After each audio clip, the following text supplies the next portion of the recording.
이 비디오에서는 우리는 그레디언트 디센트 방법을 실질적으로 적용할 때 그것이 잘 작동되기 위해서는 우리가 몇 가지 작업을 해줘야 됩니다. 그 두 가지 대표적인 작업이 있는데, 첫 번째 작업은 피처 스케일링이라는 작업이 필요하고요. 또 하나는 러닝 레이트라고 그러죠. 학습률의 크기를 조절을 해야 되기 때문에 그 부분을 어떻게 조절할 건지에 대한 얘기를 좀 해보려고 합니다. 우선 이번 비디오에서는 피처 스케일링, 즉 특성의 크기를 일정한 크기로 맞춰주는 작업이 필요하다는 건데, 자, 어떠한 경우를 얘기하는지 살펴보도록 하겠습니다.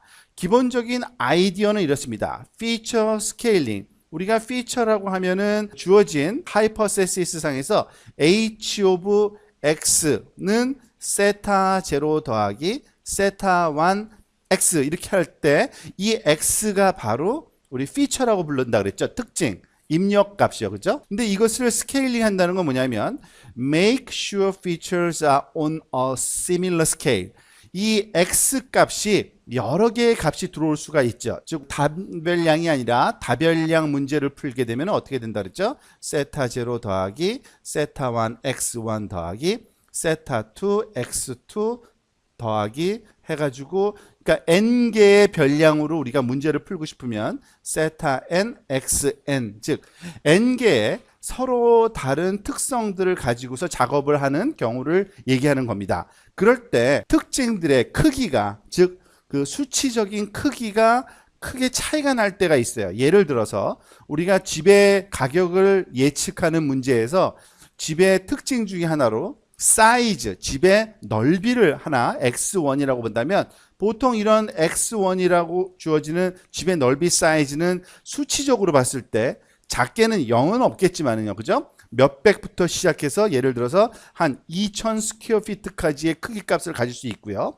또 하나, 그 집이 갖고 있는 그 방의 숫자를 또 다른 특징으로 우리가 사용하는 경우가 있었죠. x2라고 놨을 때, 그러면 x2에 주어지는 값의 크기의 변화는 그다지 크지 않을 겁니다. 방이 한 개든지 두 개든지 세 개든지 많아봤자 5개인 겁니다. 그러니까 어떤 숫자는 1부터 5까지 변하고요. 어떤 숫자는 굉장히 크게 변합니다. 그런데 이러한 상황이 어떠한 결과를 초래하냐면, 코스트 함수의 값을 우리가 컨투어로 그려봤을 때 이와 같은 찌그러진 엘립스 모양을 갖게 됩니다. 예를 들어서 수평축, 지금 여기 보여주는 이 그림, 수평축을 세타 1, 즉 1번 특징의 파라메타라고 하고요. 그리고 세타 2는 2번 특징의 파라메타라고 할 경우에 두 개의 파라메타로 주어진 비용 함수를 모든 경우에 대해서 그려보면 이와 같이 컨투어 맵이 그려지면요, 이와 같은 스큐드 엘립스라고 보통 부르죠. 찌그러진 엘립스, 즉 타원 형태로 비용 함수의 컨투어를 얻게 된다고 볼 수 있습니다. 즉 이 컨투어는 무엇을 나타내는 거냐면 바로 j 오브 세타의 값이죠. 주어진 좌표 세타에 해당되는. 자, 그런데 어떤 문제가 발생하는지를 한번 살펴볼까요? 예를 들어서 어디든지 시작점이 올 수 있습니다만, 우리가 처음 초기 값이 세타 1은 이 정도의 값을 갖고 세타 2는 한 이 정도의 값을 갖는 그러한 경우에 시작했을 때 이 부분에서의 그레디언트 값을 구해보면 이런 방향으로 진행을 할 수 있고요. 그죠? 그런데 가다 보면은 그 그레디언트 방향이 바뀝니다. 즉 기울기 방향이 지금 보다시피 옆으로 대각선으로 가는 거기 때문에, 그러면 여기서는 또 방향이 또 바뀌고요. 이쪽으로 바뀌고 또 기울기가 이쪽으로 바뀌고 기울기가 왔다 갔다 하기 때문에 그레디언트 디센트 방법으로 솔루션의 위치를 찾아가다 보면 굉장히 많은 반복을 거쳐야지만 솔루션에 도달할 수 있게 됩니다. 그리고 또 더 심한 경우는 이것이 그 차이가, 즉 두 개의 피처의 수치적인 값의 크기 차이가 크게 나면 날수록 이 스큐 되는 정도, 즉 찌그러지는 정도는 점점 더 심해지죠. 여기 왼쪽에 좀 더 아주 심한 경우를 한번 더 그려보면 거의 긴 어떤 그 길쭉한 모양의 컨투어 맵이 생길 거고, 이와 같이 그 비대칭성이 심화되면 심화될수록 그레디언트 디센트 방법으로 우리가 솔루션을 찾아갈 때 걸리는 시간은 점점점 더 많이 걸리게 됩니다. 왜냐하면 더 많은 반복을 해야 되기 때문에 그래요. 자, 그러면 이것을 해결할 방법이 없느냐? 있습니다. 그게 바로 피처 스케일링이라는 거예요. 예를 들어서 x1이라고 주어졌던 넓이에 해당되는 입력값, 입력 특성의 크기를 그냥 그대로 사용하는 게 아니라 그것의 최대값인 2000으로 나누어줘서 모든 x1 값을 다시 표현해 주고요. 마찬가지로 그 방의 개수도 주어지는 값 1부터 5까지를 그대로 쓰는 게 아니라 그것의 최대값인 5로 주어진 x2를 나누어서 사용을 한번 해보는 겁니다. 그렇게 되면 어떤 일이 발생하냐면요. 주어진 그 넓이의 크기가 이제 스케일링이 되는 바람에 가장 큰 값이 1이고 가장 적은 값이 0이 되겠죠. 왜냐하면 가장 큰 값으로 모든 값을 나누어 주었기 때문에. 그래서 x1이라는 특징은 값이 어떤 값이든지 간에 0과 1 사이의 값으로 나타날 수밖에 없고요. 마찬가지로 x2도 똑같습니다. x2도 가장 작은 값과 가장 큰 값의 영역이 0과 1 사이로 우리가 딱 고정된다는 겁니다. 그 얘기는 뭐냐면 즉 모든 파라메타들 또는 모든 특징의 수치적인 크기가 이와 같이 비슷하게 되면은 그로 인해서 얻어지는 비용 함수 역시 J 함수죠. 즉 비용 함수 J 오브 세타의 컨투어를 그렸을 때 그 컨투어가 이렇게 정확한 즉 대칭성을 갖는 동그라미 형태의 컨투어 맵이 얻어질 수 있다는 겁니다. 자, 근데 그렇게 되면은 우리한테 어떤 장점이 있나 한번 생각해 볼까요? 즉 어느 지점에서 세타를 시작점으로 놓든지 간에 그 세타가 있는 지점에서의 그레디언트 방향, 기울기 방향은 어떻게 된 거죠? 이 컨투어의 수직된 방향이 기울기 방향이죠. 당연히. 여러분들 산의 그림을 한번 상상해 보세요. 그 수직된 방향으로 이동하게 되는데 그 방향은 바로 어디로 계속 향하고 있어요? 가장 작은 미니멈 포인트를 향하고 있게 됩니다. 이 위치에서뿐만 아니라 다른 곳에서도 마찬가지예요. 그러니까 훨씬 더 빨리 최소값으로 수렴할 수 있게 해줍니다. 이게 바로 피처 스케일링 기법이라고 부르는 겁니다. 자, 그래서 일반적인 실질적으로는 그럼 피처 스케일링이 어느 정도여야만 되느냐? 사실은 보통 많이 쓰는 방법들은요. 모든 피처들을 가능하면 한 마이너스 1부터 1 사이의 값이 오도록 해주는 것이 가장 바람직한 방법입니다. 그런데 반드시 마이너스 1과 1 사이에 있어야 되느냐? 꼭 그것도 아니에요. 예를 들어서 특히 x0 같은 경우에는 우리가 스케일링이 전혀 필요 없습니다. 우리가 알다시피 여기 다시 한번 써볼까요? 자, 우리의 하이퍼세시스 h 오브 x가 보통 세타 0 곱하기 x0 더하기 세타 1 곱하기 x1 더하기 계속해서 더하기 세타 n 번째 그리고 x의 n 차원의 그 피처를 쓸 때인데 이것은 하나가 더 들어가니까 n 플러스 1 차원의 벡터로 표현할 수 있는데요. 그 중에 첫 번째 x0는 항상 1로 놓고서 우리가 그 문제를 포뮬레이션 하기 때문에 이 친구에 대해서는 전혀 신경 쓸 필요가 없고요. 그 이후 1, 2, 3, 4부터 n까지의 x sub i는 마이너스 1부터 1까지 사이에 오도록 해주는 게 좋다는 얘기입니다. 그런데 문제에 따라서는 이 값이 반드시 여기에 올 필요는 없다. 어떤 문제의 경우에는 대상으로 삼고 있는 문제가 x1의 값이 예를 들어서 0부터 3까지의 값을 갖는다.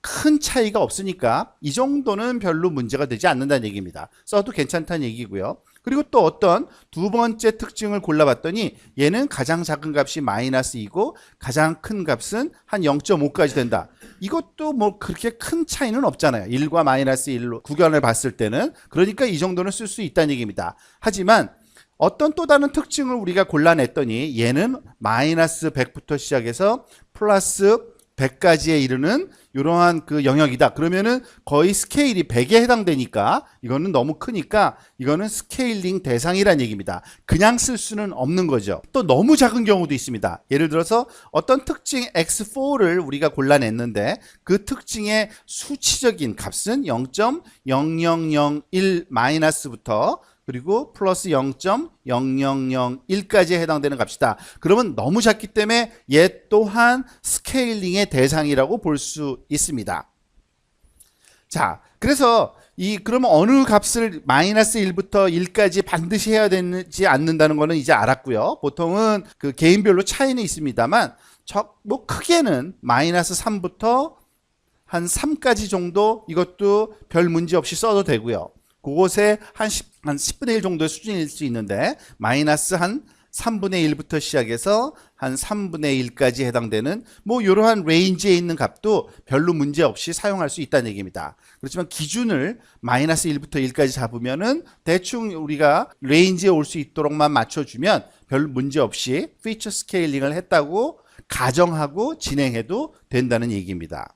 어떤 경우에는 값이 마이너스 값을 절대 가지지 않는 경우도 있어요. 그죠? 그래서 보통 좀 더 세련된 피처 스케일링 방법으로 mean normalization을 보통 또 활용을 합니다. 그러니까 평균으로 정규화 시킨다 그러죠.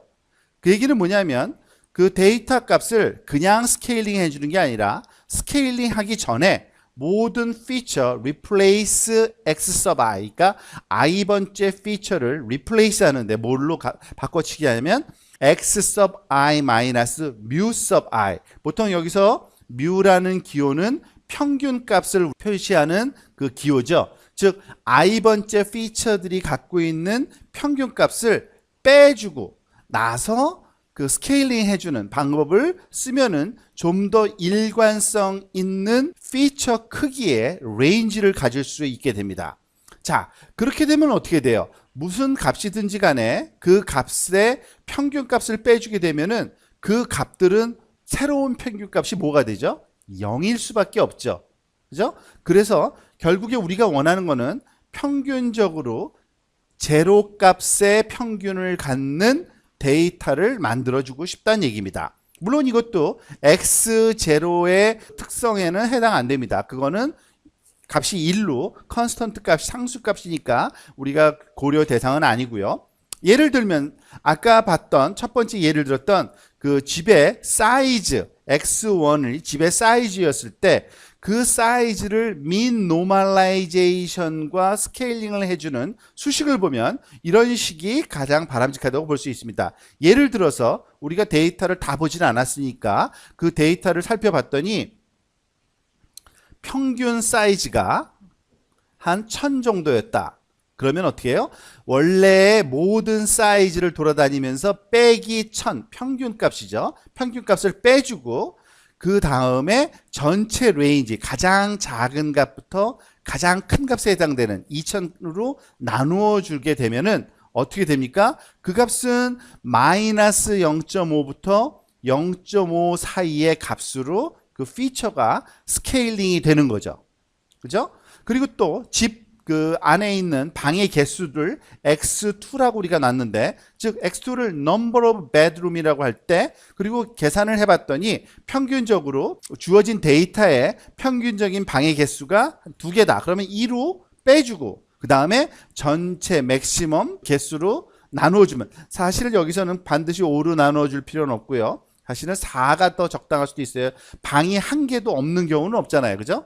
하나부터 예를 들어서 하나부터 5개 사이라면은 이 전체 레인지는 5 빼기 1이기 때문에 얘는 4거든요. 그러니까 전체 레인지로 나누어 줘야 되기 때문에 그렇습니다. 뭐 4나 5나 그게 그거니까 별로 큰 중요하게 생각 안 하고요. 아마 4가 더 맞을 거란 얘기고요. 어쨌든 그와 같은 수식을 적용해 주면 방의 개수를 나타내는 파라메타 x2는 어떻게 돼요? 얘 또한 마이너스 0.5부터 플러스 0.5, 즉 x1 특징과 x2 특징이 똑같은 레인지에 놓인 그런 상태에서 그레디언트 디센트를 풀게 됩니다. 그러면은 아까 얘기한 대로 비용 함수의 서피스 모양이 완벽한 동그란 형태를 띠기 때문에 굉장히 빨리 미니멈 값에 도달할 수 있는 그런 환경에 처하게 됩니다.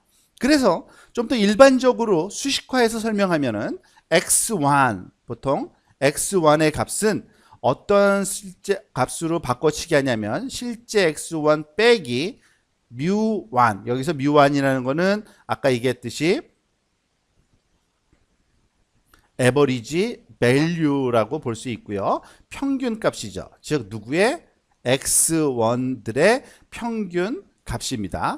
그리고 그것을 무엇으로 나누어 주냐면 사실 아까 전체 크기로 나누어 준다 그랬는데 좀 더 일반화 시켜서 우리가 생각을 하면 이 나누어 주는 표시를 S1이라고 표현할 때 이거를 S1이라는 기호가 상징하는 그 값은 값들의 그 구역, 전체 영역 레인지이지만 때때로 이 값을 즉 전체 레인지는 어떻게 되겠습니까? 맥시멈 밸류 빼기 미니멈 값을 해주면 되긴 되고요.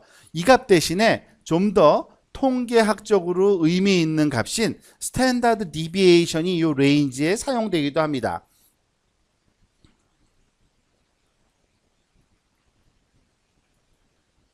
여러분들 그 표준 편차라는 값 잘 아시죠? 즉 주어진 데이터 특성이 어떠한 분포로 훈련 자료가 주어질지는 모르겠으나 그것들을 통계학적인 분포로 우리가 살펴봤을 때 정상적인 분포를 갖는다면 즉 굉장히 많은 데이터들이 66%인가요? 아마 첫 번째 그 평균값 플러스 스탠다드 디비에이션 또는 평균값 마이너스 스탠다드 디비에이션 영역 안에 거의 많은 수의 값들이 포함되기 때문에 보통 이런 스탠다드 디비에이션 값으로 나누어 주기도 합니다. 물론 x2도 마찬가지죠. 실제로 x2 값 대신에 x2 빼기 그 평균 x2의 평균이죠. 그리고 그것의 스탠다드 디비에이션 표준 편차 값으로 나누어 준 또는 레인지로 나누어 준 값을 새로운 x2로 환산해서 그레디언트 디센트를 적용하면 좀 더 우리가 빨리 효율적으로 최소 위치에 해당되는 파라메타 값을 찾을 수 있다라는 얘기입니다.